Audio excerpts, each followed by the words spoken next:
स्वागत है आप सभी का लोक बंधु के YouTube चैनल पर। तो जो अपनी एसआई की एमसीक्यू रिवीजन सीरीज चल रही थी उसके अंदर अपने current affairs, Rajasthan economic survey और इंडियन इकोनॉमिक सर्वे जो है उसको पढ़ रहे थे। तो अब तक अपने इंडियन इकोनॉमिक सर्वे जो है उसको स्टार्ट नहीं किया, उसको आज अपने स्टार्ट करने वाले हैं। उसकी आज अपनी पहली क्लास है। तो पहले तो मैं आपको एसआई का जो सिलेबस है उसमें इसका रोल समझा देता हूं। ठीक है, इंडियन इकोनॉमिक सर्वे का रोल क्या है एसआई के सिलेबस में। देखो, एसआई के सिलेबस में जो इंडियन इकोनॉमी है, बेसिकली दो सब्जेक्ट हैं, एक तो इकोनॉमिक्स है और एक इंडियन इकोनॉमी है। तो जो इकोनॉमी वाला पोर्शन होता है ये आपका कवर करने का सबसे अच्छा सोर्स जो होता है वो होता है आपके इंडियन इकोनॉमिक सर्वे। इकोनॉमिक्स जो होता है वो आपके कंसेप्चुअल पार्ट है सारा का सारा, है ना। उसको तैयार करने का सबसे अच्छा तरीका तो है आपके एनसीईआरटी या फिर कोई ऐसी स्टैंडर्ड बुक जो कि आपके एनसीईआरटी को कवर करती हो। ठीक है, जो कि है महेश कुमार वर्णवाल की बुक। ठीक है, उससे आप इसका कंसेप्चुअल पार्ट पढ़ सकते हो जो एसआई के सिलेबस में है। और जो इंडियन इकोनॉमी वाला पोर्शन है जिसमें बहुत सारी जो प्रैक्टिकल व्यवहारिक चीजें जो आती है इकोनॉमिक्स की, जैसे कि आप मुद्रास्फीति जो है उसका कंसेप्चुअल पार्ट तो इससे पढ़ सकते हो महेश कुमार वर्णवाल की बुक से। लेकिन जो इसमें आपके व्यवहारिक चीज है वो आपके मुद्रास्फीति जो चैप्टर इंडियन इको सर्वे में दिया हुआ है वहीं से आपको मिलेगी। इसका मतलब बहुत सिंपल है कि आपको इस बुक के साथ साथ कोई भी जहां से आप कंसेप्ट पढ़ रहे हो उसके साथ साथ आपको जो लेटेस्ट इंडियन इकोनॉमिक सर्वे है वो भी पढ़ना चाहिए। ठीक है, वो भी क्या करना चाहिए, आपको पढ़ना चाहिए। उसमें जो भी डेटा निष्कर्ष दिए हुए हैं वो सारे जब आप एक साथ पढ़ोगे तब आपका ये सब्जेक्ट पूरा माना जाएगा। ठीक है, इसके अलावा अगर अपने बात करें तो इंडियन इकोनॉमी की बात करें तो टोटल 7 क्वेश्चन आपको एसआई के एग्जाम में देखने को मिलेंगे।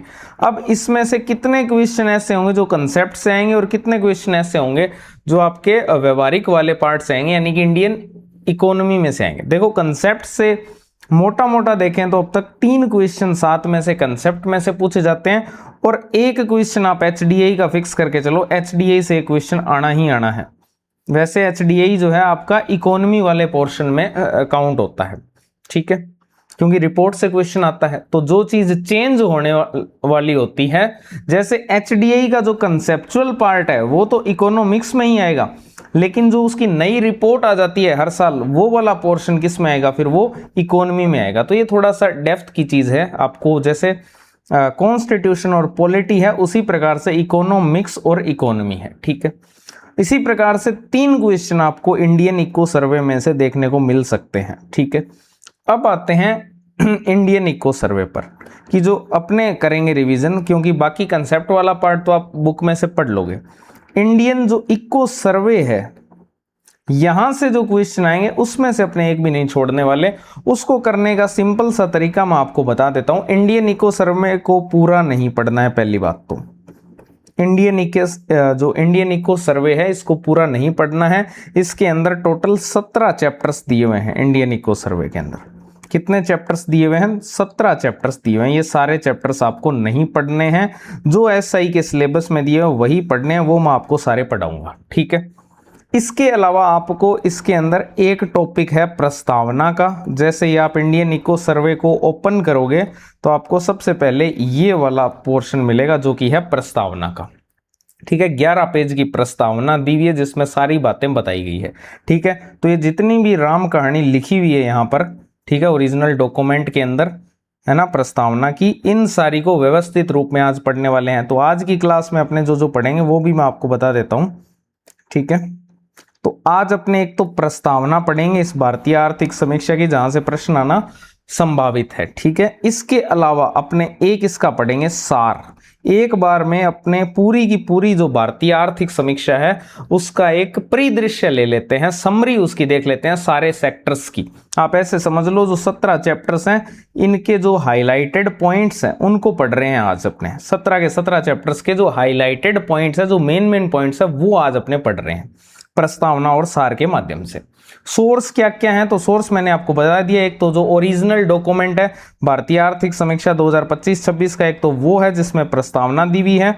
इसके अलावा जो ये सार वाला है, सार जारी करता है जो आपके आर्थिक कार्य विभाग होता है, वो जारी करता है। जैसे आर्थिक समीक्षा 2025-26 की मुख्य विशेषताएं, एक डॉक्यूमेंट तो ये है, ये 45 पेज का डॉक्यूमेंट है इस प्रकार से, ठीक है। ये चैप्टर वगैरह यहाँ पर मेंशन है इनके, और इन्होंने ग्राफ के माध्यम से सारी चीजें जो है वो समझा रखी हैं। तो इन सब का निष्कर्ष आपको आज मैं समझाने वाला हूँ सब, ठीक है, टेबल फॉर्मेट में।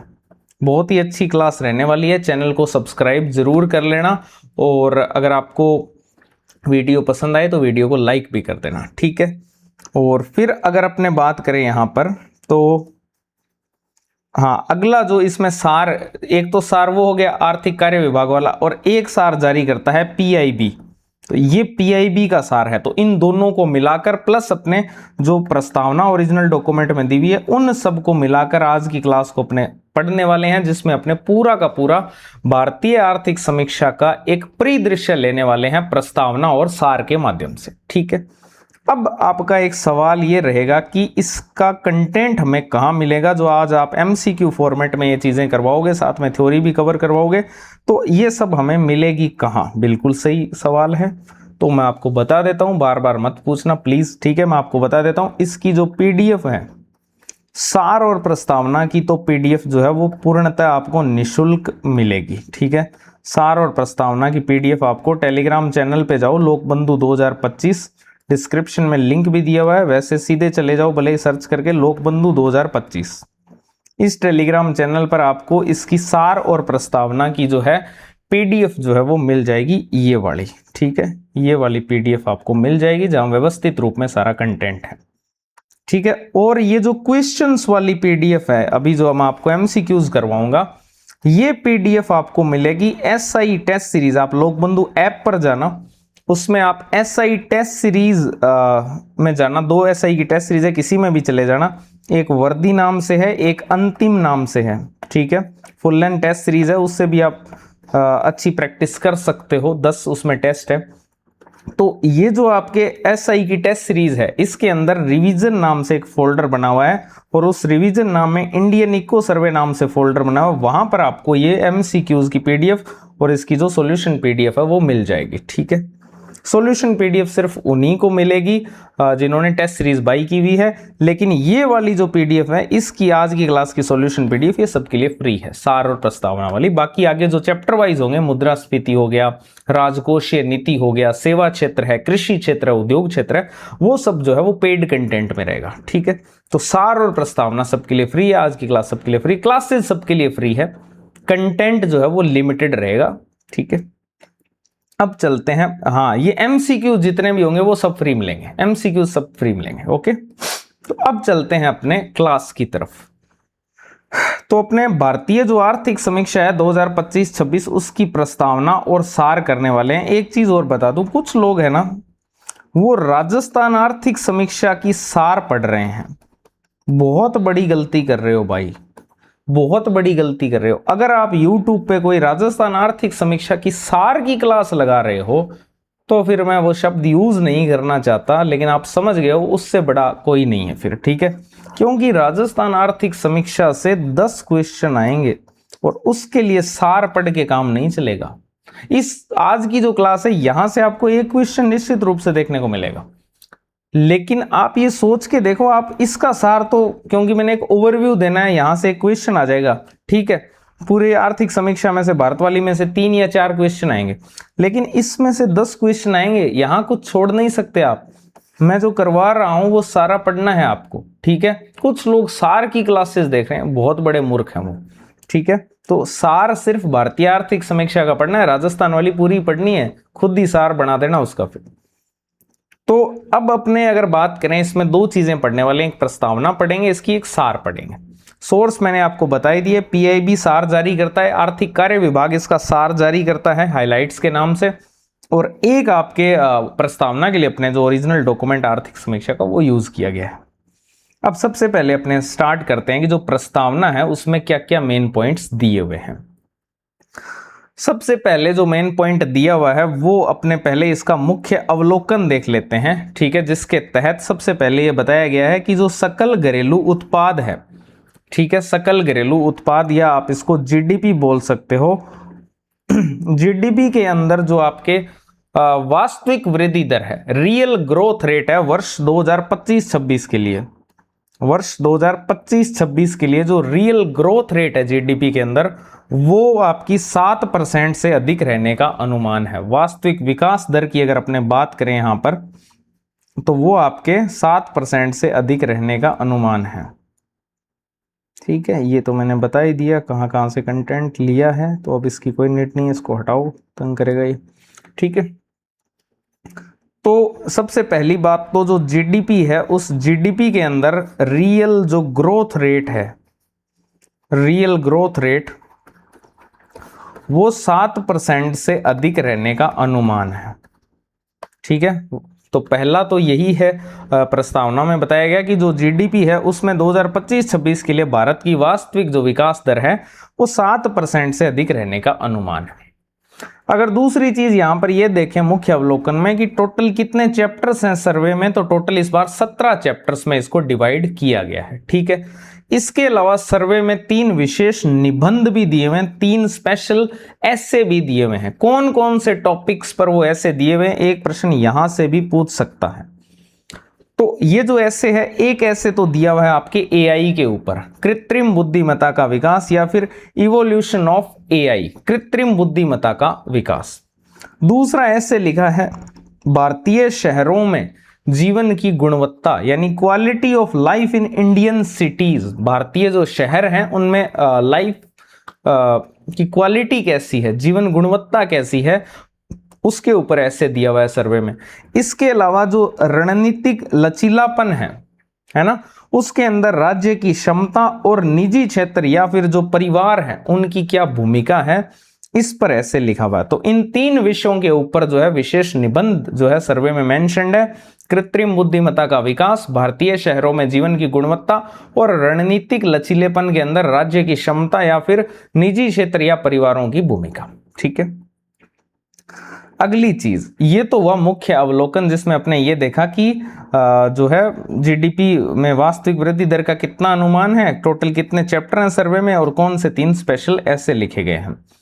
अब अगर अपने यहां पर देखें तो सर्वे में एक बहुत बड़ा बदलाव किया गया है। बदलाव क्या है, राज्य नीति के अंदर बदलाव किया गया है और वो बदलाव है एंटरप्रेन्योरल पॉलिसी मेकिंग को लेकर। ठीक है, पहले क्या होता था, पहले हम रिस्क नहीं लेते थे, अब हम रिस्क लेते हैं, वो भी बहुत ही स्ट्रक्चरल रिस्क लेते हैं। ठीक है, और वो रिस्क जो है वो हमें बनाता है एंटरप्रेन्योरल पॉलिसी मेकर। ठीक है, उद्यमी नीति निर्माता।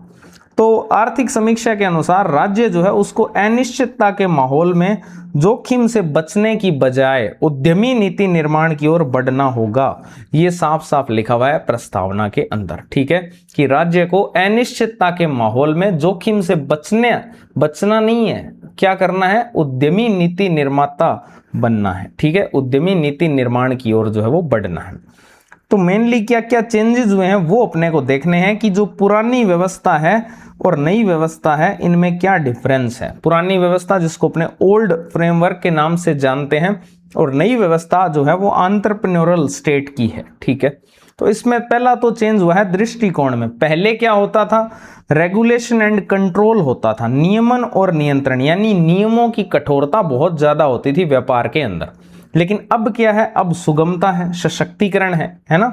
तो सुगमता और सशक्तिकरण है, पहले रेगुलेशन था और कंट्रोल था, लेकिन अब क्या है, सुगमता है और सशक्तिकरण है। फिर पहले जो हम निरीक्षण आधारित अनुपालन करते थे, हम इंस्पेक्शन बेस्ड जो है अनुपालन करते थे, और अब वर्तमान में हम करते हैं विश्वास आधारित अनुपालन। पहले हम इंस्पेक्शन करते थे, अब हम ट्रस्ट गेम खेल रहे हैं ना। तो विश्वास आधारित, क्योंकि बिजनेस जो है वहां पे ट्रस्ट गेम है, वहां आप इंस्पेक्ट करोगे तो फिर काम खराब हो जाएगा। ठीक है, क्योंकि सरकारी काम नहीं है। तो अब हम विश्वास आधारित जो अनुपालन है उस पर फोकस करते हैं, पहले इंस्पेक्शन बेस्ड होता था। अगर हम स्ट्रेटेजी की बात करें तो स्ट्रेटेजी पहले होती थी जोखिम से बचो जितना हो सकता है, अवॉइड रिस्क, लेकिन अब क्या है, स्ट्रक्चरल रिस्क की पॉलिसी है, जोखिम जो है उसको हमें प्रबंधित करना है या संरचित करना है। अब इसके प्रमुख एग्जाम्पल्स अगर आप देखोगे तो इसमें ओल्ड जो सिस्टम था उसमें जैसे आपके जो सार्वजनिक खरीद व्यवस्था है, पारंपरिक जो सार्वजनिक खरीद व्यवस्था है ना, वो आपके ओल्ड फ्रेमवर्क का उदाहरण है जिसमें ये सारे काम होते थे। नई व्यवस्था में आप देख सकते हो जैसे सेमीकंडक्टर मिशन है, ग्रीन हाइड्रोजन है, मेक इन इंडिया है, ये सब आपके एंटरप्रेन्योरल स्टेट के अंतर्गत आते हैं। ठीक है, तो ये बड़ा चेंज किया है मोदी गवर्नमेंट ने। अब तीसरे पॉइंट की तरफ चलते हैं कि जो आर्थिक समीक्षा है उसके अंदर 3 वैश्विक परिदृश्य भी बताए गए हैं, 3 ग्लोबल सिनेरियोज भी बताए गए हैं कि जो वैश्विक अर्थव्यवस्था है उसकी क्या स्थिति रहने वाली है। 2026 के अंदर 3 वैश्विक परिदृश्य बताए गए हैं। आर्थिक समीक्षा में क्या क्या है इसको ध्यान से समझ लेना। ठीक है, 3 क्या बताए गए हैं, वैश्विक परिदृश्य बताए गए हैं, क्या क्या है वो ध्यान से समझ लेना। सबसे पहला जो है वो है प्रबंधित अव्यवस्था, कि अव्यवस्था तो है लेकिन वो प्रबंधित रहेगी। पहला सिनेरियो है प्रबंधित अव्यवस्था का, कि अव्यवस्था तो है लेकिन वो मैनेज्ड रहेगी। इसका मतलब क्या है, इसका मतलब है कि जो आपका वैश्विक व्यापार है उसमें अनिश्चितता रहेगी और धीमी वृद्धि का माहौल रहेगा। वैश्विक जो व्यापार है उसमें आप अभी देख सकते हो, है ना, आप खुद एज्यूम कर सकते हो जो सिनेरियो चल रहा है कि जो डिसऑर्डर है वो मैनेज्ड है, प्रबंधित है व्यवस्था है। वैश्विक व्यापार में अनिश्चितता है और धीमी वृद्धि हो रही है। ठीक है, इसके अलावा विश्व एकीकृत तो रहेगा, है ना, यूनाइट तो रहेगा, वैश्वीकरण तो होगा, लेकिन देशों के बीच में जो अविश्वास है वो बढ़ेगा, जिस कारण से क्या हो रहे हैं, वॉर हो रहे हैं, यूएस ईरान वॉर आपने देखा होगा। ठीक है, आपने तो क्या ही देखा होगा, ठीक है, मीडिया के थ्रू ही देखा होगा। तो विश्व जो है वो एकीकृत तो रहेगा लेकिन देशों के बीच में जो अविश्वास है वो बढ़ेगा। तो ये इसका मीनिंग है मैनेज्ड डिसऑर्डर का, कि डिसऑर्डर तो होगा, अव्यवस्था तो होगी लेकिन वो मैनेज्ड होगी, प्रबंधित होगी।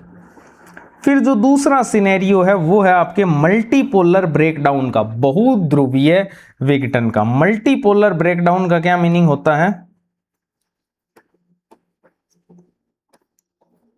बहुध्रुवीय विघटन, बहुध्रुवीय विघटन।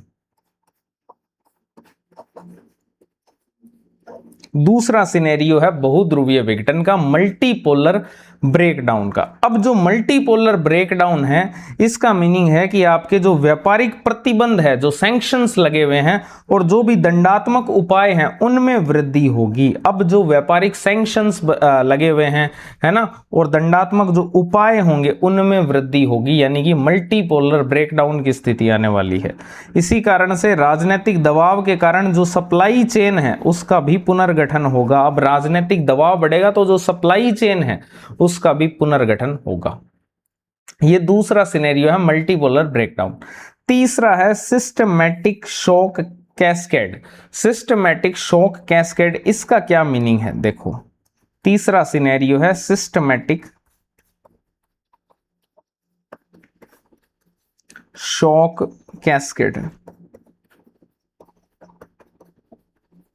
सिस्टमैटिक शॉक कैस्केड, अब सिस्टमैटिक शॉक कैस्केड का मीनिंग है कि वित्तीय, तकनीकी और जो भू राजनीतिक दबाव है वो एक साथ मिलकर बड़ा झटका देंगे। इसका मीनिंग बहुत सिंपल है कि जो आपके 2008 में जो वैश्विक मंदी की स्थिति आई थी उससे भी गंभीर परिणाम जो है वो हो सकते हैं, क्योंकि इस बार वित्तीय, तकनीकी और भू राजनीतिक तीनों प्रकार के जो दबाव हैं वो एक साथ मिलेंगे। जैसे कि ईरान पे हो सकता है ऐसा, है ना, एक साथ मिलकर वो क्या देंगे, एक बड़ा झटका देंगे। इसी प्रकार से आप इसको भी समझ सकते हो कि जो व्यापारिक प्रतिबंध हैं और दंडात्मक उपायों में वृद्धि, तो आप देख सकते हो जो अमेरिका है उसने टैरिफ में वृद्धि की थी भारत पे, है ना, तो ये वही चीजें हैं सारी, इसको आपको बस अप्लाई करना है एग्जाम्पल्स के साथ।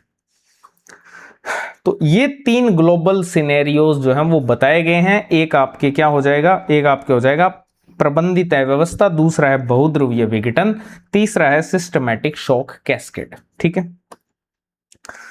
अब बात करते हैं, प्रस्तावना के अंदर ही बताया गया है कि भारत की क्या रणनीति रहेगी और क्या भारत की क्षमताएं हैं। ठीक है, इस जो भी सिनेरियोज बताए गए हैं ग्लोबल, उनके रिगार्डिंग भारत की क्या रणनीति रहेगी और भारत की क्या क्या क्षमताएं हैं।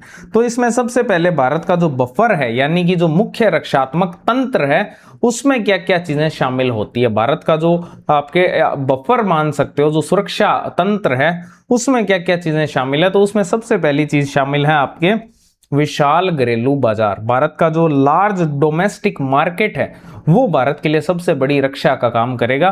दूसरा इसमें आता है मजबूत विदेशी मुद्रा भंडार। जो आपके फॉरेन एक्सचेंज रिजर्व्स है भारत के, वो मजबूत है। विदेशी मुद्रा भंडार जो है वो भारत का मजबूत है, जिस कारण से भारत जो है वो एक रक्षात्मक तंत्र का निर्माण करेगा।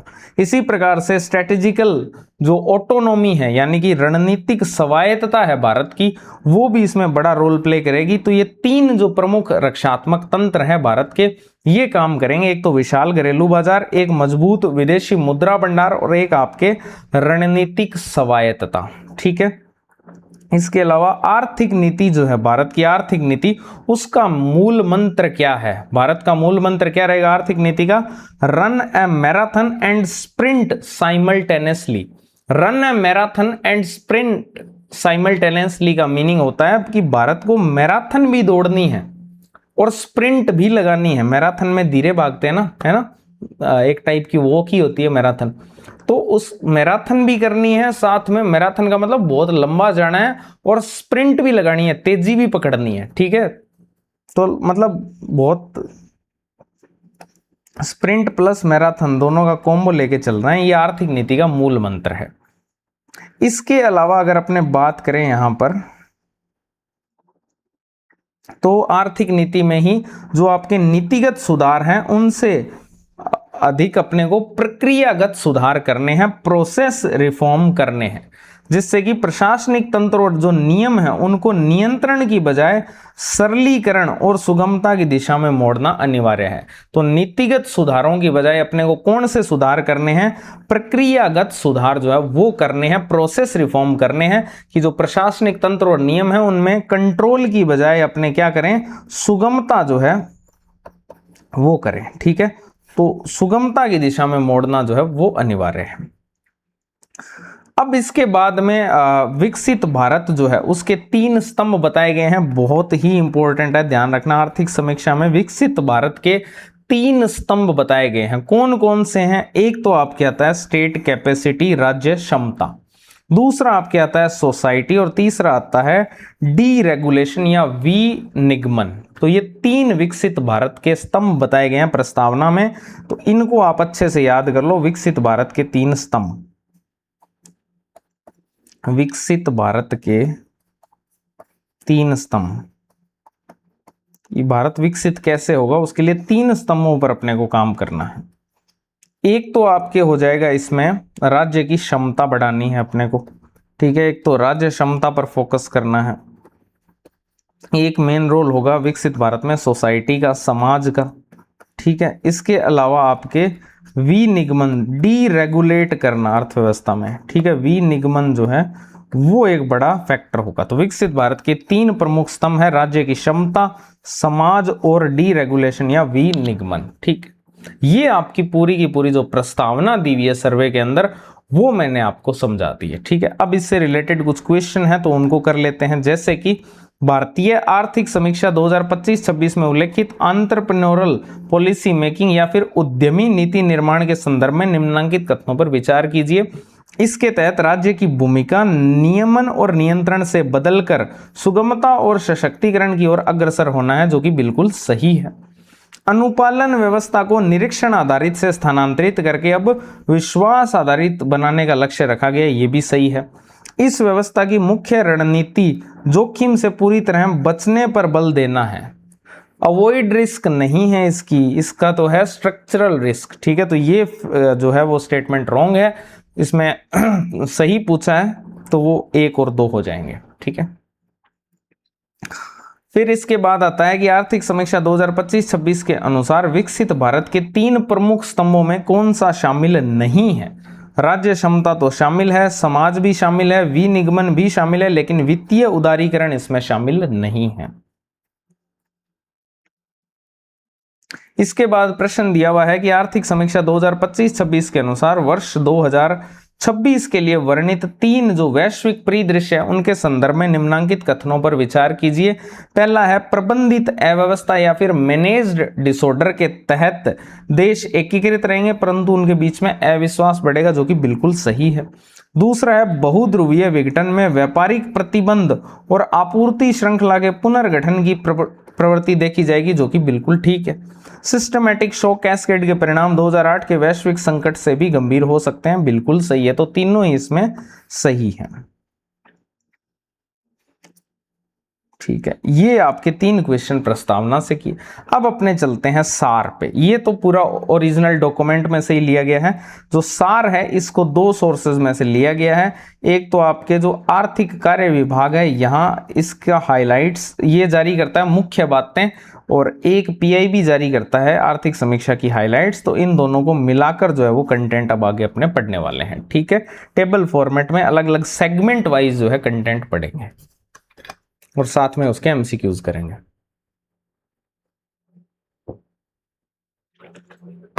अगर क्लास में मजा आ रहा है तो शेयर कर दो क्लास को।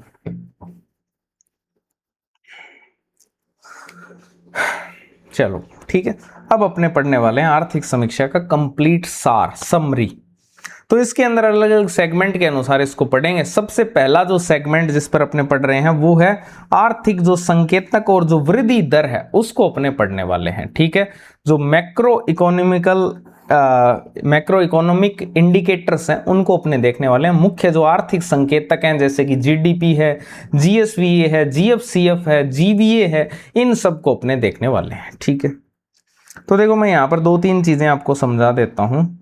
जीडीपी तो आप सबको पता ही है क्या होती है। जीवीए आपको अगर नहीं पता है तो मैं बता देता हूं। ग्रोस जो वैल्यू एडिशन होता है वो होता है जीवीए, जो कि जीडीपी में से टैक्स को माइनस कर देते हैं और सब्सिडी को क्या कर देते हैं, ऐड कर देते हैं, तब अपने जीवीए आ जाता है। इसी प्रकार से आपके पर कैपिटा इनकम होती है और इसी प्रकार होती है एनडीपी। एनडीपी क्या होती है, जो जीडीपी होती है उसमें से जब अपने डेप्रीसिएशन या फिर मूल्यह्रास को माइनस कर देते हैं तो एनडीपी आ जाती है।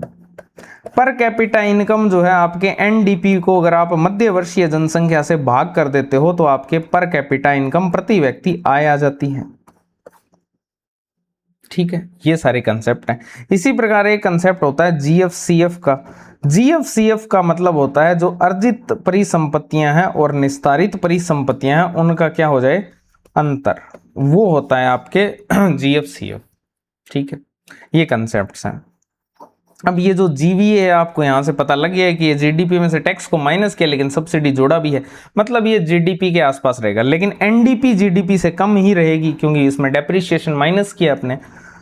तो जीवीए जो है ये सेक्टर वाइज निकाला जाता है, जैसे एग्रीकल्चर सेक्टर का जीवीए हो गया, इंडस्ट्री सेक्टर का जीवीए और सर्विस सेक्टर का जीवीए। ठीक है, इस प्रकार इसको निकालते हैं।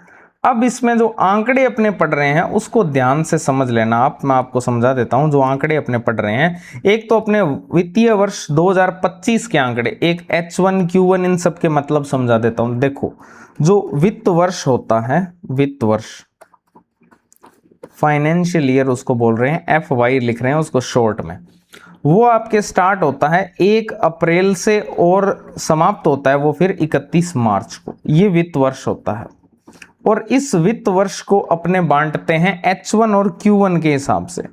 H1 का मीनिंग हो गया हाफ वन और Q1 का मीनिंग हो गया क्वार्टर वन। ये आपके क्वार्टर हो गया तिमाही, क्वार्टर का मीनिंग क्या हो गया, तिमाही, और हाफ वन का मीनिंग हो गया अर्धवार्षिक।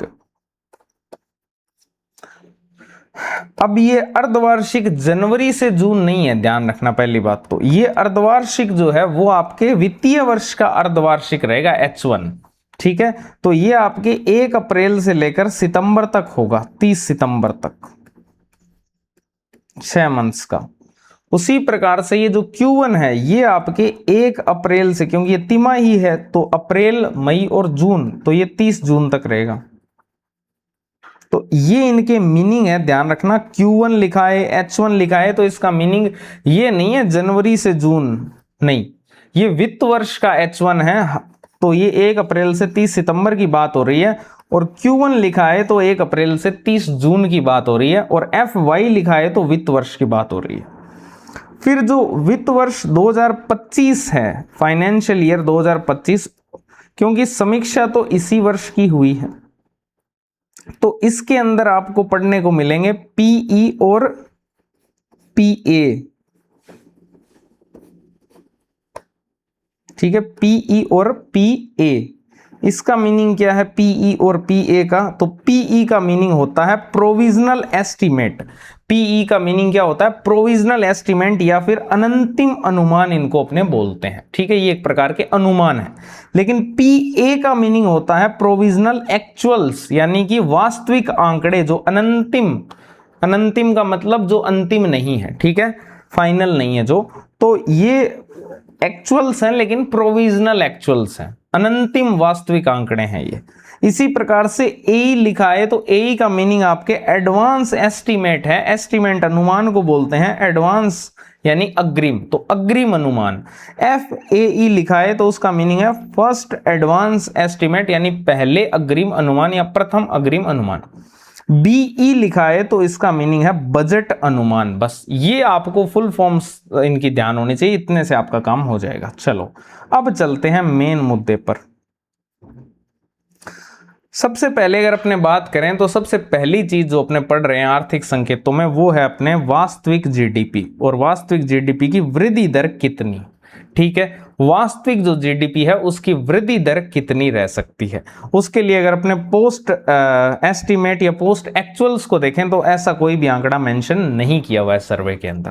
लेकिन फाइनेंशियल ईयर 2026 के लिए आपके जो एस्टिमेटेड अनुमान है, एडवांस एस्टिमेट जिसको अपने बोलते हैं, अग्रिम अनुमान अगर आपसे पूछा जाए या फिर प्रथम अग्रिम अनुमान आपसे पूछा जाए, तो वो आपके बताए गए हैं 7.4%। कितनी? 7.4%। तो 7% से अधिक रहने का अनुमान जो बताया था वो कितनी रह सकती है? 7.4% जो है उसका अनुमान बताया गया। पहले अग्रिम अनुमान जो है वो ये है 7.4% कितनी रह सकती है, ठीक है, 2026 के अंदर वास्तविक GDP वृद्धि दर। लेकिन जो फाइनेंशियल ईयर 2027 है उसको लेकर क्या अनुमान है? उसको लेकर अनुमान ये है कि 6.8 से 7.2 के बीच रह सकती है। देखो पहले अग्रिम अनुमान तो यही कहते हैं कि 7.4% रह सकती है, लेकिन वर्ष 2027 की बात करें अनुमानों की, तो वहां पर ये GDP की वृद्धि दर कितनी रह सकती है? 6.8 से 7.2% के बीच में। ठीक है, क्या ये सब आंकड़े आपसे पूछे जा सकते हैं? तो देखो बहुत कम संभावना है इनके पूछे जाने की। ठीक है, आर्थिक समीक्षा में जो पूछे जाएगी चीजें वो मैं आपको अपने आप बता दूंगा क्या किन चीजों पे फोकस करना है। ठीक है, दीर्घकालिक संभावित वृद्धि कितनी है? 7% की है, कुछ भी याद करने की नीड नहीं है।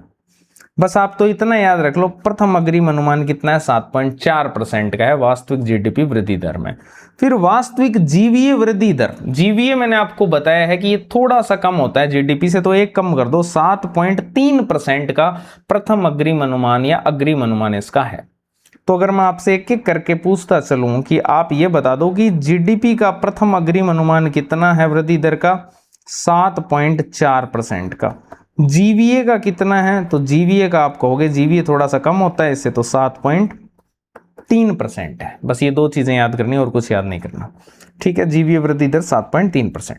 अब जीवीए के अंदर जो है 3 सेक्टर जो है उनका विशेष योगदान होता है। एक होता है कृषि का, एक उद्योग का और एक सेवाओं का।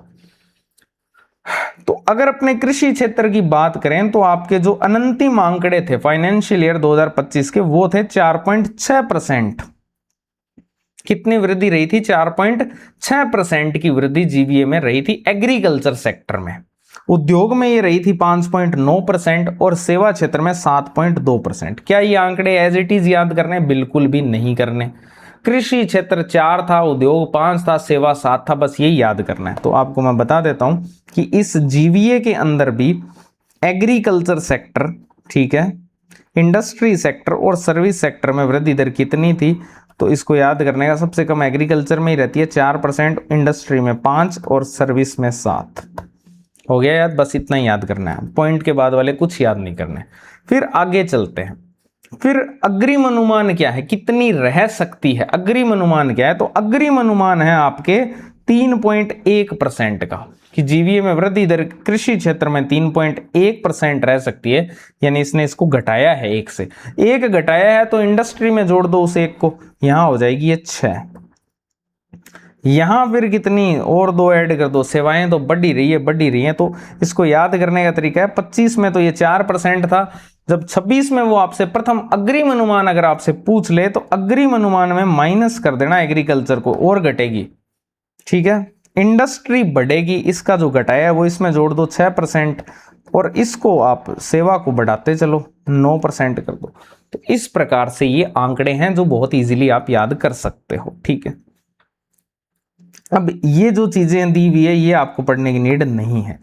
अब जीवीए के अंदर ऐतिहासिक उच्चतम हिस्सा जो है वो रह सकता है 2027 में 56.4%। देखो जीवीए के अंदर अगर अपने बात करें तो सर्विस सेक्टर का योगदान सबसे ज्यादा है, और अब तक का सर्वश्रेष्ठ जो योगदान है 56.4% का, वो फाइनेंशियल ईयर 2027 में रहने का अनुमान है। ये इस सर्वे में बताया गया है सार के अंदर, कि फाइनेंशियल ईयर 2027 के अंदर जो सर्विस सेक्टर है उसका जीवीए में योगदान 56.4% रह सकता है, जो अब तक का उच्चतम हो सकता है, ठीक है। तो ये कुछ आंकड़े थे।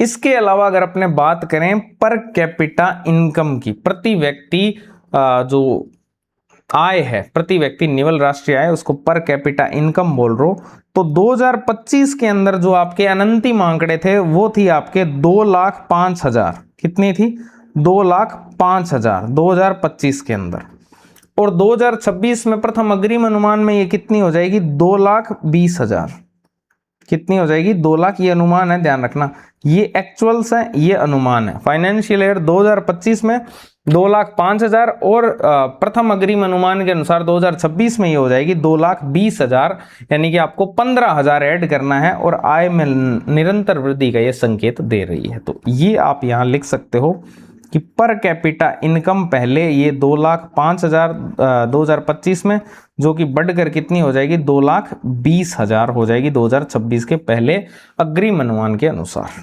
ठीक है। अगला आंकड़ा क्या है, तो अगला आंकड़ा जो है आपके, वो आपके 2 कैपिटलिज्म से रिलेटेड आंकड़े हैं। एक होता है PFCE और एक होता है आपके GFCF। PFCE और एक होता है आपके GFCF। ये जो PFCE है ये तो पूरी तरह से निजी क्षेत्र से संबंधित है, GFCF जो है वो निजी क्षेत्र और सार्वजनिक क्षेत्र दोनों से संबंधित है। PFCE का मीनिंग होता है जो निजी उपभोग व्यय है वो कितना हो रहा है, तो उसके पहला अग्रिम अनुमान है कि वो GDP का 61.5% होगा। जो GDP का 61.5% हिस्सा है वो आपके क्या होगा, PFCE होगा, यानी कि निजी पूंजीगत उपभोग होगा, निजी उपभोग व्यय होगा, ठीक है। उसी प्रकार से GFCF जो है सकल पूंजी निर्माण, अगर अपने GFCF की बात करें सकल पूंजी निर्माण की, वो GDP का 30% होगा। अब इनमें वृद्धि दर इसमें 7 है, इसमें 7.8 है, इसको याद करने की नीड नहीं है, तो ये आपका 30 होगा, तो इसको आप ऑलमोस्ट इसका दुगुना मान सकते हो GDP का, ठीक है। तो GFCF GDP का 30% रहेगा, और PFCE जो निजी उपभोग व्यय है वो लगभग इसका दुगुना यानी कि 61.5% रहेगा। तो वृद्धि दर अगर आपसे पूछ ले इनमें, तो वृद्धि दर इसमें 7% और GFCF में 7.8%, जो याद करने की नीड नहीं है, ठीक है। ये आपके आर्थिक संकेतक थे, इनसे रिलेटेड कुछ क्वेश्चन हैं तो देख लेते हैं। वित्तीय वर्ष 2025-26 में विभिन्न क्षेत्रों की जीवीय वृद्धि दर के संबंध में सही युग्मों का चयन आपको करना है, ठीक है। ये मैंने आपको वापस मैं आपको बता देता हूं, कृषि क्षेत्र की 4%, सर्विस उद्योग की 5% और सर्विस सेक्टर की 7% था। उसको कितना FAE होता है, एस्टिमेटेड, ठीक है। ये आपके PE थे, है ना, अनंतिम अनुमान। और आपके फर्स्ट एस्टिमेटेड अनुमान में आपको इसके लिए कम करना था, एक 3% करना था, और इसको क्या करना था, इसको एक बढ़ाना था 6%, और इसमें 2 ऐड करना था, तो ये 9% हो जाता, ठीक है। अब ये पूछ रहा है कौन सा सही युग्म है, तो कृषि का तो 6% नहीं है, उद्योग 9 किसी भी कीमत पर नहीं हो सकता। आपके सेवाओं का जो जीवी है वो 9.1 बिल्कुल ठीक बात है। वास्तविक जीडीपी दर नहीं, 4.8 नहीं है, वास्तविक जीडीपी दर कितनी बताई थी, 7.4, 7.4 ही बताई थी ना, हाँ 7.4, ठीक है। तो ये चीज है, तो इसका सही आंसर हो जाएगा सी। अब चलते हैं नेक्स्ट। अच्छा, राजकोषीय घाटे पे पहुंच गए क्या, ठीक है। चलो, तो ये एक टेबल अपने कंप्लीट हुई। अब अपने चलते हैं राजकोषीय और मौद्रिक स्थिति की ओर। एक आर्थिक संकेतक देख लिए, अब अगले सेगमेंट की तरफ चलते हैं जो कि अपना है फिजिकल एंड मॉनेटरी स्टेटस। राजकोषीय और मौद्रिक स्थिति आपके सिलेबस में मेंशन किया हुआ है, अलग से चैप्टर भी दिया हुआ है सर्वे में, वो भी अपने पढ़ेंगे, लेकिन यहां इसमें सार रूप में क्या क्या आंकड़े दिए हुए हैं वो पूछे जा सकते हैं, ठीक है। जैसे सबसे पहले तो आता है राजकोषीय घाटा। अगर हम राजकोषीय घाटा देखें, उसका वर्तमान आंकड़ा क्या है, वर्तमान स्थिति क्या है, फाइनेंशियल ईयर 2026 के बजट अनुमान अगर अपने देखें तो ध्यान से समझ लो इसको। जो राजकोषीय घाटा है इसी का आंकड़ा बहुत इंपॉर्टेंट है, राजकोषीय घाटा। अब देखो, जब आप इसका कंसेप्चुअल पार्ट पढ़ते हो कि राजकोषीय घाटा क्या होता है, इसको कैसे निकालते हैं, वो सब इकोनॉमिक्स में शामिल होता है। लेकिन जब आप ये पढ़ते हो कि बजट अनुमान क्या है, इसके कितना रहने का अनुमान है, वो सब इकोनॉमी के अंदर शामिल होता है, ठीक है। तो राजकोषीय घाटा अगर अपने देखें फाइनेंशियल ईयर 2025 के अंदर, फाइनेंशियल ईयर 2025 में तो आपको पता ही है पोस्ट एक्चुअल्स होंगे, ठीक है, अनंतिम आंकड़े होंगे। फाइनेंशियल ईयर 2025 में जो राजकोषीय घाटा था वो आपके जीडीपी का कितना था, 5.5%। कितना था, जीडीपी का 5.5% था फाइनेंशियल ईयर 2025 में। फिर फाइनेंशियल ईयर 2026 में इसके दो जो है आंकड़े आपको देखने को मिलेंगे। 2026 में दो आंकड़े, एक तो आपको देखने को मिलेंगे पहले अग्रिम अनुमान, ठीक है, सॉरी अग्रिम अनुमान AE है ना, अग्रिम अनुमान इनको बोलते हैं, और एक होंगे BE यानी कि बजट एस्टीमेट। बजट अनुमान क्या है, बजट में कितना बताया गया है, एक तो हो गया आपके अग्रिम अनुमान और एक हो गए बजट अनुमान, ठीक है। तो अग्रिम अनुमान कितना है इसका, तो अग्रिम अनुमान तो है 4.8% और बजट में 4.4%। तो अग्रिम अनुमान तो आपका हो जाएगा 4.8%, दुगना हो जाएगा, 4 का 2 8, और आपके सॉरी हाँ अग्रिम अनुमान सही लिखा है, और आपके जो बजट एस्टीमेट है, बजट एस्टीमेट है वो 4.4% होगा। याद करने का क्या तरीका है, बहुत सिंपल समझाता हूं। जो आपके बजट एस्टीमेट हैं और जो आपके पोस्ट एक्चुअल्स हैं वो सेम है, जैसे 5.5% है यहाँ, ये 4.4% है, जबकि जो आपके अग्रिम अनुमान है वो आपके 4 दूनी 8 है। तो ये राजकोषीय घाटे की स्थिति है। वर्तमान स्थिति अगर आपसे पूछ ले तो वर्तमान स्थिति ये है बजट अनुमान वाली, 4.4% है जीडीपी का, ठीक है। फाइनेंशियल ईयर 2025 के पोस्ट एक्चुअल्स में ये 5.5% था। अब इसके अगर अपने एस्टिमेटेड अनुमान देखें, ठीक है, तो वो 4.8% है। ये तो बात हुई राजकोषीय घाटे की। इसमें एक और निकाला जाता है, वो है राज्यों का संयुक्त घाटा जो 3.2% है, ठीक है। एक राज्यों का जो संयुक्त घाटा है वो भी आपसे पूछा जा सकता है, संयुक्त घाटा कितना है राज्यों का, तो वो जीडीपी का 3.2% है, ठीक है। राज्यों का संयुक्त घाटा कितना है, जीडीपी का 3.2% है,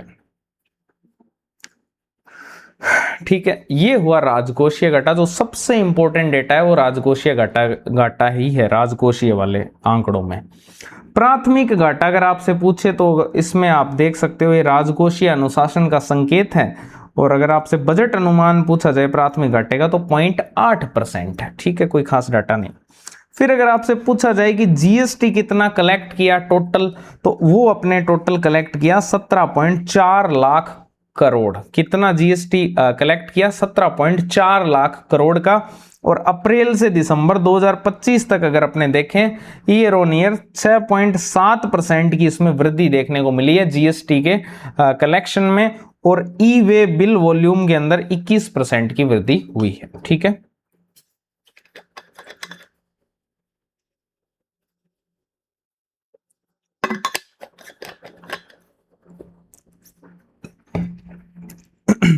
तो कुल जीडीपी जो कलेक्शन हुआ है वो कितना हुआ है, 17.4 लाख करोड़ का। ठीक है, अप्रैल से दिसंबर 2025 तक ये आपके ईयर ऑन ईयर 6.7% की वृद्धि देखने को मिली है। आरएएस मेंस में भी ये आंकड़े बहुत हेल्प आपको करेंगे अगर आप इस प्रकार के आंकड़े यूज करते हो जीएसटी से रिलेटेड किसी भी क्वेश्चन में। ई वे बिल वॉल्यूम में 21% की वृद्धि हुई है। ठीक है, ये कोई विशेष डाटा है नहीं। ठीक, फिर आता है आपके प्रभावी पूंजीगत व्यय, जिसको अपने कैपेक्स बोलते हैं। प्रभावी पूंजीगत व्यय कितना है, ये डाटा याद करने की नीड नहीं है कि 15 लाख करोड़ है। ठीक है, इतना याद रख सकते हो। लेकिन ये जीडीपी का कितना परसेंट था फाइनेंशियल ईयर 2025 में, 4%। प्रभावी पूंजीगत व्यय यानी कैपिटल इन्वेस्टमेंट हम कितना कर रहे हैं, कैपिटल एक्सपेंडिचर कितना कर रहे हैं, व्यय नहीं, हाँ व्यय कितना कर रहे हैं, इन्वेस्टमेंट नहीं। प्रभावी जो पूंजीगत व्यय हम कर रहे हैं वो जीडीपी का 4% कर रहे हैं। कितना कर रहे हैं, जीडीपी का 4% कर रहे हैं, जो कि महामारी से पहले कितना था, 7.2% ही था। ठीक है, इसके अलावा एक बहुत ही इंपॉर्टेंट है, वो है सोवरेन क्रेडिट रेटिंग अपग्रेड। तो सोवरेन क्रेडिट रेटिंग जो दी जाती है, इसके लिए 2025 में 3 एजेंसियां काम कर रही हैं, वो पूछी जा सकती है। एक तो है मॉर्निंग स्टार डीबीआरएस, एक तो कौन है, मॉर्निंग स्टार डीबीआरएस, दूसरी आपके S&P ग्लोबल और तीसरी R&I जापान। तो सोवरेन क्रेडिट रेटिंग अपग्रेड की अगर अपने बात करें तो इसके लिए 3 एजेंसियां 2025 में काम कर रही हैं। एक मॉर्निंग स्टार डीबीआरएस है, एक S&P ग्लोबल है और एक आपके R&I जापान है। फिर बैंकिंग से रिलेटेड और मुद्रास्फीति से रिलेटेड कुछ आंकड़े हैं, जैसे कि अब देखो ये आप मुद्रास्फीति तो पढ़ लोगे, लेकिन हेडलाइन जो मुद्रास्फीति है, कोर मुद्रास्फीति है, वो कहां से पढ़ोगे। ठीक है, वो सर्वे में से ही पढ़ने पड़ेंगे बेटा। तो ये जो रेपो रेट है ना, रेपो रेट, तो अगर अपने रेपो रेट की बात करें, रेपो रेट कितनी है, अब ये आंकड़े बहुत इंपॉर्टेंट है। रेपो रेट,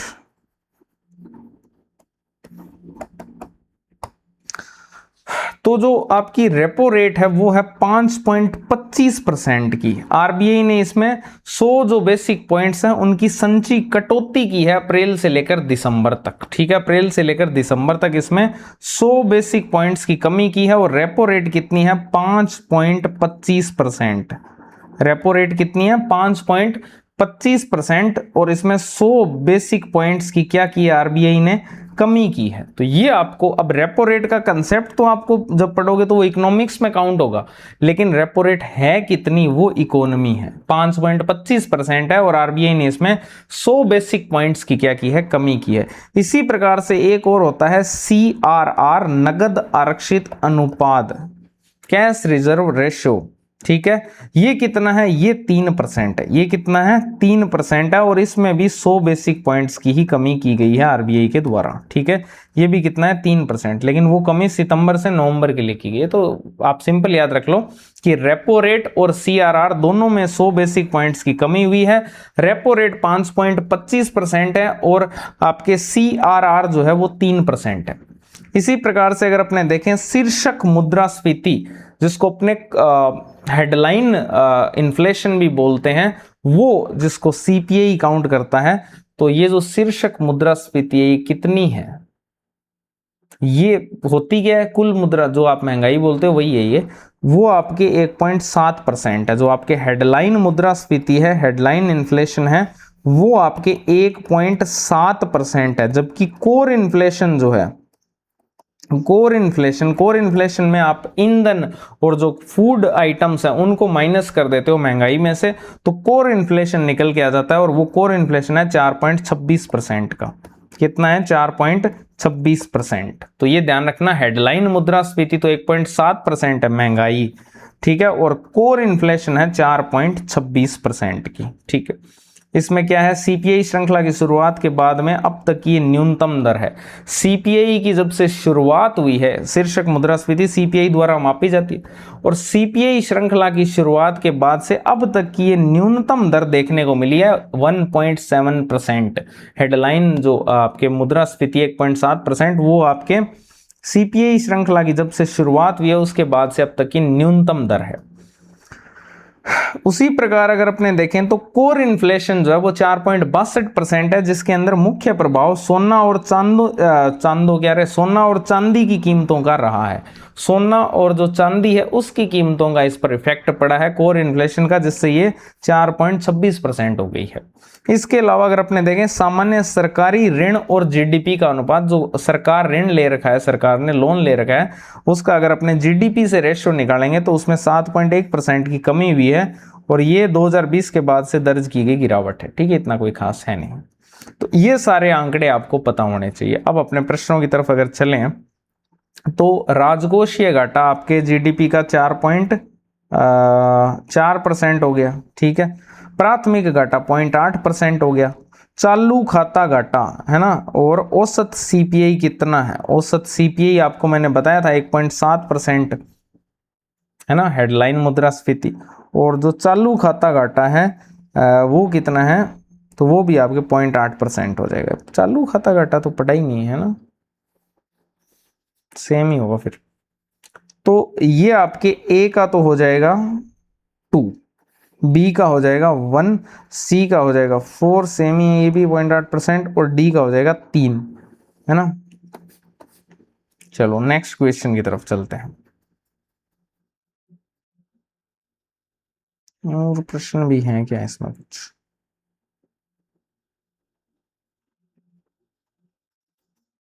नहीं है, कम है क्वेश्चन। ठीक है,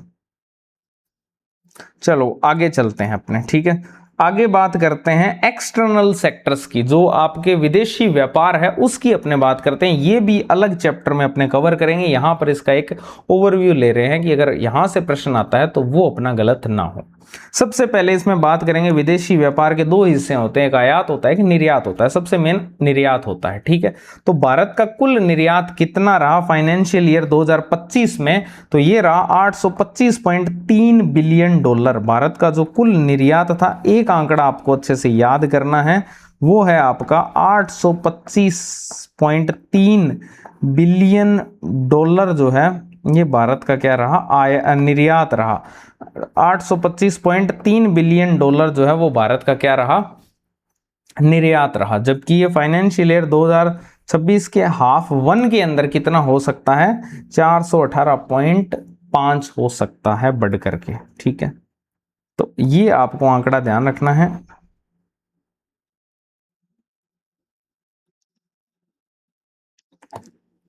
$825.3 बिलियन, बस ये याद रखना, फाइनेंशियल ईयर 2025 का आंकड़ा है। कितना निर्यात, 825.3 बिलियन डॉलर। अब इसमें सर्विस एक्सपोर्ट कितना, सेवा निर्यात कितना, तो सेवा निर्यात इसमें रहा है 387.6, सेवा निर्यात कितना, 387.6। क्या ये याद करना है, तो ये आपको याद नहीं करना है, इसको आप ऑलमोस्ट 387 याद करके छोड़ सकते हो। ये अब तक का सबसे उच्च है, इसलिए आपको ये पढ़ना पड़ेगा। अब तक का ये सबसे उच्च निर्यात है सेवाओं के अंदर। वैश्विक सेवाओं के अंदर भारत 7वां सबसे बड़ा निर्यातक बन गया है, 4.3% शेयर है। देखो भारत का जो सेवा टोटल निर्यात तो बता दिया मैंने, 825.3 बिलियन डॉलर का है, जिसमें से 387 बिलियन डॉलर तो किसका है, सेवा का ही है। सेवा का ही निर्यात हम कर रहे हैं, और सेवाओं के निर्यात में भारत जो है वो 7वें स्थान पर है विश्व के कुल देशों में निर्यात करने में।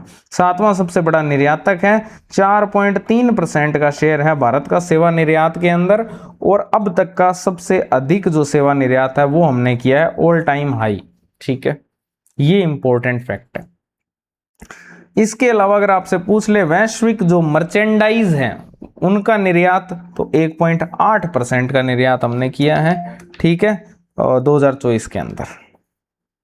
फिर अगर आपसे बात करें विदेशी मुद्रा भंडार की, भारत का विदेशी मुद्रा भंडार कितना है, फॉरेक्स कितना है ना, तो विदेशी मुद्रा भंडार है 701.4 बिलियन डॉलर। तो इसको आप याद करो, निर्यात 825, इसके बाद में फॉरेक्स कितना है, विदेशी मुद्रा भंडार कितना है, तो 800 है तो फॉरेक्स आपका 700 होगा, 701, इसको 701 याद कर लो, 701 बिलियन डॉलर आपका काम हो जाएगा। तो अगर आपसे विदेशी मुद्रा भंडार पूछ लिया जाए भारत का कितना है, तो भारत का विदेशी मुद्रा भंडार है आपके 701.4 बिलियन डॉलर, ठीक है। और ये इसमें जो भी दिया हुआ है छोड़ दो इसको। तो भारत का अगर आपसे विदेशी मुद्रा भंडार पूछ ले तो 701.4 बिलियन डॉलर है। फिर अगर आपसे रेमिटेंस पूछ ले, रेमिटेंस का मीनिंग प्रेषित धन, जैसे यहां से विदेशों में जो धन भेजा जाता है वो कितना है, वो है 135.4 बिलियन डॉलर, ठीक है। रेमिटेंस भी पूछा जाता है एग्जाम में, तो जो रेमिटेंस है या प्रेषित धन है, रेमिटेंस या प्रेषित धन, तो वो 135 बिलियन डॉलर आप मान लो। तो ये 4 आंकड़े, एक सेवा निर्यात भी ध्यान रखना, 387 बिलियन डॉलर। तो इसमें ध्यान रखना जो आपका टोटल निर्यात है वो 825 बिलियन डॉलर है। फॉरेक्स जो है आपका विदेशी मुद्रा भंडार वो 701 बिलियन डॉलर है, रेमिटेंस 135 बिलियन डॉलर है, और सेवा निर्यात जो है वो आपके 387 बिलियन डॉलर का है, ठीक है। ये इतना रेमिटेंस है। फिर चालू खाता घाटा, हाँ ये 0.8% है जीडीपी का, ये ऊपर मैंने एक क्वेश्चन में बताया था। फिर आपके बाह्य ऋण जीडीपी अनुपात कितना है, 19.2% है, इन सबको छोड़ सकते हो, ठीक है। लेकिन जो मेन डेटा है वो यहां छुपा हुआ है, अंकटाड के द्वारा निकाला जाता है व्यापार विविधता सूचकांक। अंकटाड कौन सा सूचकांक निकालता है, व्यापार विविधता सूचकांक, व्यापार में विविधता कितनी है, ठीक है। तो व्यापार विविधता सूचकांक में भारत जो है इसका 3रा स्थान है, ध्यान रखना। व्यापार विविधता सूचकांक में भारत का कौन सा स्थान है, 3रा स्थान है, और स्कोर भी 3 ही है, 3.2। स्कोर कितना है, 3.2, और स्थान भी कौन सा है, 3रा। और ग्लोबल साउथ जो कंट्रीज है उनमें चीन और यूएई के बाद में जो है वो सबसे अधिक है भारत का, ठीक है। वैश्विक उत्तर के सभी देशों से क्या है, अधिक है। वैश्विक उत्तर के सभी देश जो है उनसे अधिक है, नॉर्थ के जो देश हैं उन सबसे क्या है, अधिक है भारत का। तो 3रा स्थान है चीन और यूएई के बाद ग्लोबल साउथ के अंदर, ठीक है। ये आपके पूरे के पूरे जो डाटा थे वो विदेशी व्यापार से रिलेटेड हुए। अब अपने चलते हैं प्रश्नों की तरफ। जैसे बाह्य क्षेत्र और विदेशी व्यापार के संदर्भ में निम्नांकित कथनों पर विचार कीजिए। भारत का कुल निर्यात 825.3 बिलियन डॉलर दर्ज किया गया, बिल्कुल ठीक है। वैश्विक सेवा निर्यात में भारत 7वां सबसे बड़ा निर्यातक है, 4.3% का शेयर है, बिल्कुल ठीक है। 16 जनवरी 2026 तक भारत का जो विदेशी मुद्रा भंडार है वो 701.4 बिलियन डॉलर है, ये भी बिल्कुल सही है। तो आंसर क्या हो जाएगा इसका, डी। अंकटाड के व्यापार विविधता सूचकांक में भारत का स्थान है 3रा। आगे चलते हैं। अगला जो सेक्टर अपने देख रहे हैं वो है आपके फाइनेंस, बैंकिंग और कैपिटल, है ना। फाइनेंस सेक्टर बेसिकली हम देख रहे हैं, पूंजी बाजार, ये भी अलग चैप्टर है बैंकिंग का, ठीक है। इसके अंदर आपसे अगर प्रश्न पूछे तो एज सच इतने इंपॉर्टेंट फैक्ट यहां पर नहीं दिए हुए हैं, सिर्फ आप निष्कर्ष याद रखोगे तो आपका काम हो जाएगा। जैसे कि एक आपसे पूछा है इसमें टोटल एनपीए कितना रहा है, जो एनपीए संपत्तियां हो जाती है गैर निष्पादित परिसंपत्ति, वो टोटल कितनी है, तो वो टोटल सितंबर 2025 तक की स्थिति बताइए, वो टोटल 2.2% है। टोटल जो आपके एनपीए हैं, है ना, सकल एनपीए जिनको अपने बोल सकते हैं, वो कितनी है सितंबर 2025 तक, 2.2% है, जो कि अब तक कई दशकों का न्यूनतम स्तर रहा है। इसी प्रकार अगर आपसे निवल पूछे नेट एनपीए कितना है, ये तो है ग्रोस, कुल सकल। अगर आपसे नेट पूछ ले कि नेट एनपीए कितना है, वो बता दो हमें, 0.5% है। वो टोटल तो 2.2 है, नेट कम हो जाएगा ऑब्वियस सी बात है, तो वो 0.5% है, जो कि अब तक का न्यूनतम रहा है। तो एनपीए से रिलेटेड 2 फैक्ट आपको ध्यान रखने हैं। एनपीए से रिलेटेड 2 फैक्ट आपको ध्यान रखने हैं। पहला फैक्ट है, एक तो ग्रोस एनपीए कितना है जिसको जीएनपीए बोलते हैं, और एक आपके आता है नेट एनपीए कितना है, ठीक है। तो ग्रोस वाला आंकड़ा तो ऑब्वियस सी बात है 2.2% है, और ये 0.5% है नेट वाला, जो कि अब तक का न्यूनतम रहा है, और ये कई दशकों में न्यूनतम है। फिर CRAR बैंक पूंजी पर्याप्तता, बैंकों के पास कितनी पूंजी पर्याप्त है, वो अगर आपसे पूछ लिया जाए तो वो आपके 17.2% है सितंबर 2025 तक के आंकड़े। इसमें बताया गया है कि जो आपके अनुसूचित जो वाणिज्यिक बैंक हैं उनकी स्थिति मजबूत है। अनुसूचित जो वाणिज्यिक बैंक हैं उनकी स्थिति मजबूत है। तो बैंक जो पूंजी पर्याप्तता है वो 17.2% है, नहीं याद करना। फिर आपके बैंक ऋण वृद्धि कितनी है, छोड़ दो इन सबको, ठीक है। अब अपने यहां पर देखते हैं, सबसे इंपॉर्टेंट है वित्तीय समावेशन सूचकांक। ये बहुत ही इंपॉर्टेंट है। वित्तीय समावेशन जो सूचकांक है, इसकी अगर अपने बात करें तो ये कितना है मार्च 2025 तक, ये बहुत इंपॉर्टेंट है। एक अंकटाड वाला बता दिए, ये RBI का है, ठीक है। वित्तीय समावेशन सूचकांक,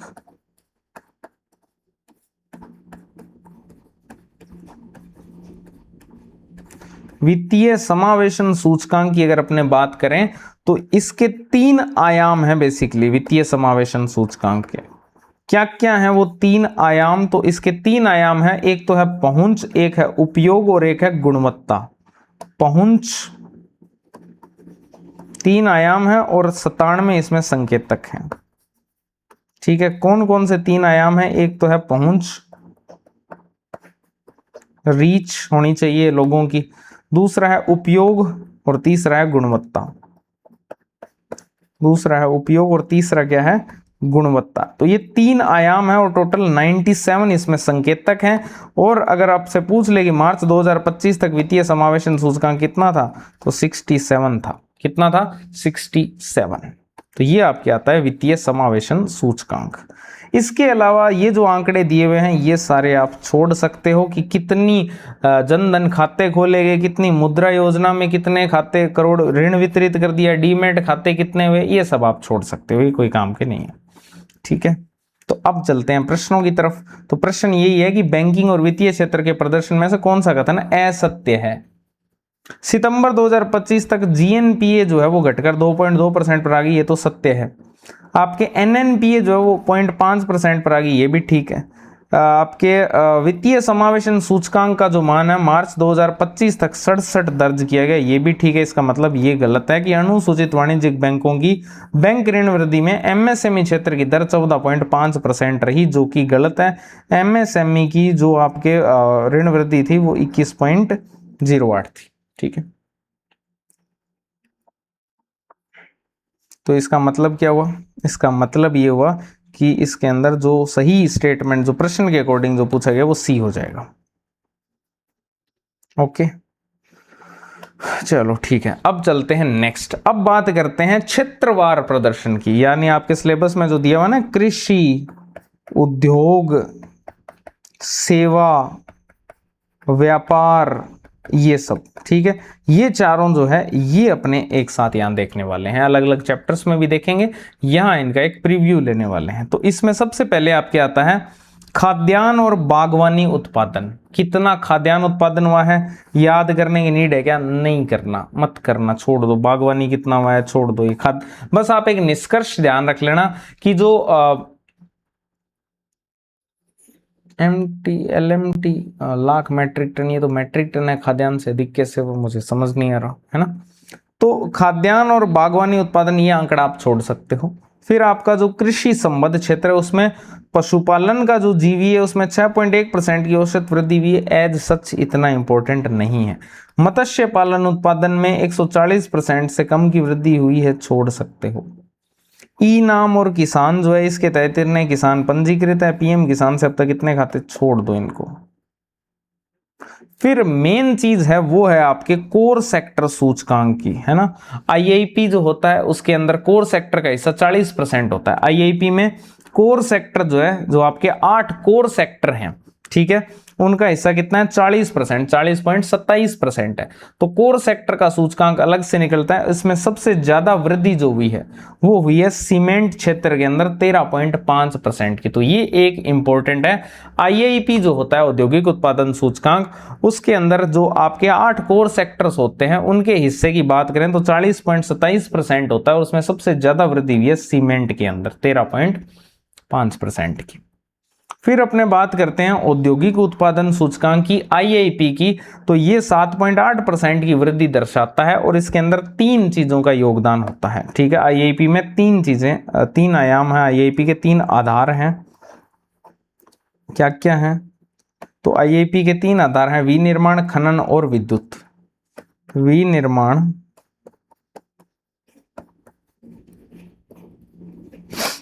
विद्युत और खनन, ये 3 इसके प्रमुख आधार हैं आईआईपी के। ठीक है, और अगर हम आईआईपी की बात करें तो इसमें 7.8% की वृद्धि देखने को मिली है आईआईपी में।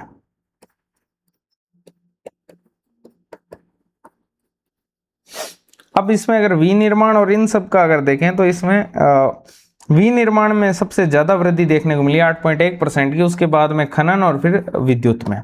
तो अगर आप वृद्धि पूछोगे तो सब सर्वाधिक वृद्धि तो किस में हुई है? विनिर्माण के अंदर हुई है, उसके बाद में खनन में हुई है दूसरे नंबर पर, और तीसरे नंबर पर वृद्धि हुई है विद्युत में। और टोटल अगर आईआईपी में देखोगे तो 7.8% की वृद्धि हुई है। पीएलआई योजनाएं जो 14 क्षेत्रों के अंदर संचालित है, उनमें कितने ये सब मिल चुके हैं, छोड़ दो। ये इंपॉर्टेंट है, ग्लोबल इनोवेशन इंडेक्स, जिसको अपने जीआईआई बोलते हैं, जीआईआई ग्लोबल इनोवेशन इंडेक्स। अगर हम जीआईआई की बात करें तो इसमें भारत ने वर्ष 2025 का जो जीआईआई था उसमें 38वां स्थान प्राप्त किया है। भारत ने कौन सा स्थान प्राप्त किया है? 38वां। कैसे याद करोगे? तो याद करने का तरीका, जी आता है 7वें नंबर पर, आई आता है GHI, हाँ 9वें नंबर पर, और 7 और 9 के बीच में आता है 8, तो स्थान होगा 38वां। ठीक है, जीआईआई में कैसे अब आप बोलोगे 3 कहां से लाए? तो जीआईआई में 3 ही तो लेटर हैं, तो 38वां। ठीक है, तो भारत का स्थान कौन सा है? 38वां स्थान है 2025 में ग्लोबल इनोवेशन इंडेक्स में, जो कि 2019 के अंदर था 66वें स्थान से, 66वें स्थान पर था 2019 में। 2019 की अगर अपने बात करें जीआईआई की इनोवेशन इंडेक्स की, वहां पर 66वें स्थान पर थे अपने, और अब 2025 में हम 38वें स्थान पर आ गए। इसका मतलब 28 स्थान जो हैं वो कूद चुके हैं हम। ठीक है, ये चीज है। इंफ्रास्ट्रक्चर की अगर अपने बात करें तो कितना नेशनल हाईवे जो है उसमें 60% की वृद्धि हुई है। नेशनल हाईवे में हाई स्पीड कॉरिडोर, कितने हवाई अड्डे, ये सब छोड़ सकते हैं। ऊर्जा और डिस्कॉम सुधार की बात करें तो इतना करोड़ का ये हुआ है कुल। हाँ, नवीकरणीय ऊर्जा का हिस्सा कुल क्षमता का लगभग 50% आप मान सकते हो, 49.8% है। ठीक है, अब अगर कुछ प्रश्न देखने हैं, जैसे कि 8 प्रमुख उद्योगों के सूचकांक के संबंध में सही कथन है। आईआईपी में कोर सेक्टर का हिस्सा जो है वो 56.4 नहीं है, 40 पॉइंट समथिंग है, 40.8 है शायद, है ना। समीक्षा अवधि में सीमेंट, स्टील और बिजली में शीर्ष वृद्धि दर्ज की गई। आईआईपी की कुल वृद्धि दर में विनिर्माण क्षेत्र की वृद्धि दर 6.8% रही। ये मैं आपको बता रहा हूँ, ये आपको नहीं याद करने आंकड़े, कितनी रही? 8.1% रही। ठीक है, 6.8 तो नहीं रही, 8.1% रही, ये गलत है। पीएलआई योजनाओं के तहत केवल 5 लाख नए रोजगार सृजित हुए हैं, तो 5 लाख नहीं हुए होंगे, उससे ज्यादा हुए होंगे, पर आपको याद नहीं करने। बेसिकली इस पे क्वेश्चन बना दिए मैंने, बट आपको याद नहीं करने। ठीक है, कितने खाते हैं? 12.6 लाख से अधिक रोजगार जो है वो सृजित हुए हैं। ठीक है, इसका मतलब ये फैक्ट जो है वो सही है। इसी प्रकार से ग्लोबल इनोवेशन इंडेक्स में भारत ने कौन सी रैंक प्राप्त की है? तो याद करने का तरीका बता ही दिया था, 38वीं रैंक है, ध्यान रखना, 66वीं 2019 में थी। फिर अगर आगे चलें अपने, तो आगे श्रम बल से रिलेटेड क्वेश्चन है। अगला सेक्टर जो है वो आपके आता है श्रम, रोजगार और सामाजिक समावेशन से रिलेटेड। ठीक है, जो आपके कमजोर सामाजिक अधिकारिकता और कमजोर वर्ग लिखा हुआ आपके सिलेबस में, वो बड़ा सेगमेंट है, लेकिन उसमें ज्यादातर योजनाएं अपने को पढ़नी होती है। तो यहां पर जो एक इंपॉर्टेंट डेटा है वो ये है बेरोजगारी दर का, अनएम्प्लॉयमेंट रेट कितनी है। ये मैंने आपको भारत के आर्थिक समीक्षा में भी पढ़ाया है, राजस्थान की आर्थिक समीक्षा में पढ़ाया, तो 4.8% है किसकी, भारत की बेरोजगारी दर 2025 तक, दिसंबर 2025 तक। दिसंबर 2025 तक बेरोजगारी दर भारत की कितनी है, 4.8%, जिसमें से अगर आपसे पूछ ले महिला बेरोजगारी दर जो है उसमें कमी हुई है, वो घटकर कितनी हो गई है, 3.2% हो गई है 2023-24 के अंदर। तो महिला बेरोजगारी दर कितनी है, 3.2% है 2023-24 में, और बेरोजगारी दर कितनी है, 4.8% है। इसके अलावा एक श्रम बल भागीदारी दर भी होती है जो कि कितनी है, 56.1% है, ठीक है। और बाकी ये जो भी दिया हुआ है कोई काम के नहीं है, ठीक है। टोटल रोजगार इतने करोड़ व्यक्तियों को मिल चुका है, ई श्रम पोर्टल से इतने पंजीकृत हो चुके हैं, महिलाओं की हिस्सेदारी 54% से अधिक हो चुकी है, ये आप पढ़ लेना, भले कोई विशेष नहीं है। बहुआयामी गरीबी सूचकांक जो नीति आयोग निकालता है उसकी अगर बात करें तो 11.28% की बहुआयामी गरीबी जो है वो 2022-23 के अंदर, ठीक है। और इसमें इतनी भारी गिरावट देखने को मिली है 55.3% से 2005-06 का जो आपका एमपीआई था उससे इतनी दी है, ठीक है। तो एमपीआई कितना, 11.28%। गरीबी दर की अगर बात करें तो जो संशोधित अंतर्राष्ट्रीय गरीबी रेखा है उसके आधार पर अत्यधिक गरीबी दर जो है वो देखने को मिली है, जो कि आपके 5.3% रही है, ठीक है। शिशु मृत्यु दर 25 रही है प्रति 1000 2023 के अंदर, ठीक है। 2013 के 40 से घटकर 37, क्योंकि ये आपके सिलेबस में वैसे मेंशन्ड नहीं है तो ये आप ना याद करो तो भी काम हो जाएगा आपका, ठीक है। सकल नामांकन अनुपात कितना रहा है ये सब आप छोड़ सकते हो। उच्च शिक्षा संस्थान कितने हैं, 23 आईआईटी, 21 आईआईएम है और 20 एम्स है, ठीक है। 23 तो आईआईटी है, 21 आपके आईआईएम है और 20 एम्स है। सबसे ज्यादा आईआईटीज हैं इंजीनियरिंग वाले, फिर मैनेजमेंट वाले 21 हैं, फिर आपके नीट वाले कितने, एम्स कितने, 20। कुछ रिकॉर्ड्स देख लेते हैं, कुछ निष्कर्ष देख लेते हैं सर्वे के, सबसे इंपॉर्टेंट। एक तो आपको बताया था जो आपके हेडलाइन मुद्रास्फीति थी अब तक की सबसे न्यूनतम रही है 1.7%, ये फैक्ट बहुत इंपॉर्टेंट है। दूसरा, इसमें जो जीएनपीए और एनएनपीए है वो आपके न्यूनतम रहे हैं, जीएनपीए 2.2% रहा है, एनएनपीए 0.5% रहा है, जो कि रिकॉर्ड है। सर्विस सेक्टर में योगदान जो है वो 56.4% ऑल टाइम हाई स्तर पर रहा आपके फाइनेंशियल ईयर 2027 के अनुमानों के अनुसार।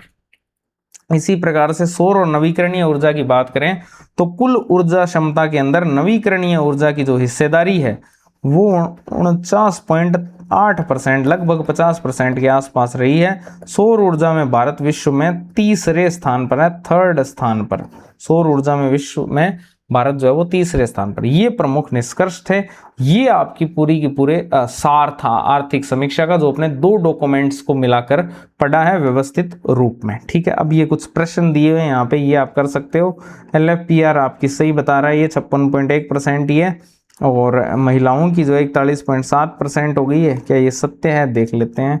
आपको याद करने की इनको एज सच नीड नहीं है, ये तो मैंने क्वेश्चन बना दिए हैं तो इसलिए करवाना पड़ रहा है, ठीक है। महिलाओं की बढ़कर 35.3% और 2023-24 में 41.7% हो गई है। हाँ तो बिल्कुल ठीक है।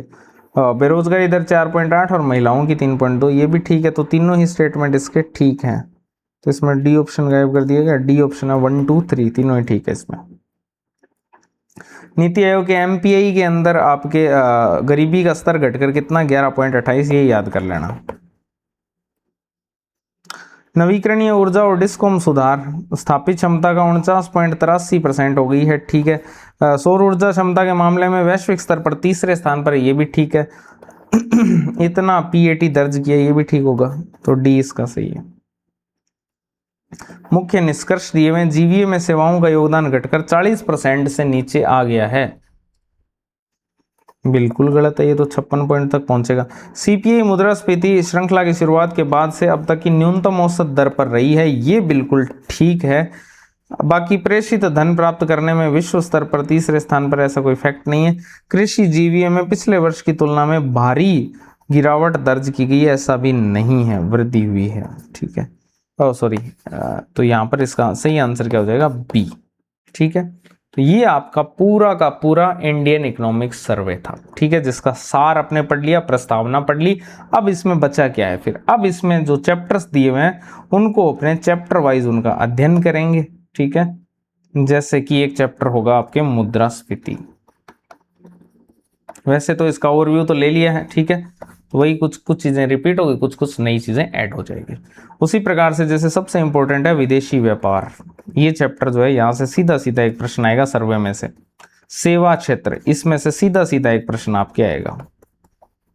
कृषि क्षेत्र, औद्योगिक क्षेत्र, तो ये जो चैप्टर्स हैं कुछ आपके काम के, वो अपने पढ़ेंगे। ठीक है, चैप्टर वाइज आज अपने इसका ओवरव्यू जो है समाप्त कर दिया। यहाँ से एक प्रश्न निश्चित रूप से आएगा। तो थैंक यू वेरी मच आप सभी का। आपको मैंने पीडीएफ का बता दिया है कहाँ मिलेगी, और मिलते हैं अपने अगली क्लास में। Thank you very much.